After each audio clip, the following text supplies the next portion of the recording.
ज्येष्ठ अभिनेते विजय कदम यांचे नुकतेच कॅन्सर या आजाराने निधन झाले. विजय कदम यांनी मालिका, रंगभूमी, चित्रपट अशा तिन्ही माध्यमांमध्ये त्यांचा ठसा उमटवला होता. त्यांनी साकारलेल्या सगळ्याच भूमिका प्रेक्षकांनी डोक्यावर घेतल्या. विजय कदम यांच्या पत्नी पद्मश्री या देखील अभिनेत्री असून त्यांनी अनेक चित्रपट, मालिका, नाटक यांमध्ये काम केलं आहे. विजय कदम आणि पद्मश्री यांच्याप्रमाणे त्यांचा मुलगा देखील मनोरंजन क्षेत्रातच आहे, पण तो अभिनेता नसून त्याने एक वेगळंच करिअर निवडलं आहे. विजय कदम यांच्या मुलाचं नाव गंधार. गंधार हा प्रसिद्ध रॅपर असून तो स्वतःची गाणी बनवतो, शिवाय या गाण्यांना संगीतबद्धही करतो.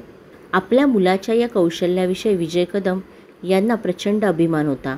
माझा मुलगा नुसता रॅपच करत नाही, तर तो संगीत दिग्दर्शनही करतो. याशिवाय तो रॅपच्या ओळी लिहितो. तो सबकुछ आहे, असं ते अभिमानाने सांगायचे.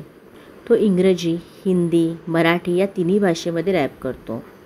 त्यामुळे मराठी, अमराठी सगळ्याच रसिकांना तो माहीत आहे. गंधारला मिळालेल्या या यशामुळे विजय कदम प्रचंड खुश होते.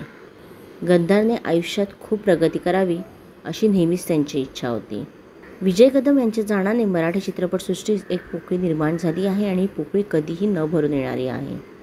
यांसारख्याच बातम्या पाहण्यासाठी पी स्क्वेअर मराठीला सबस्क्राईब करा आणि आमचे व्हिडिओ लाईक आणि शेअर करा.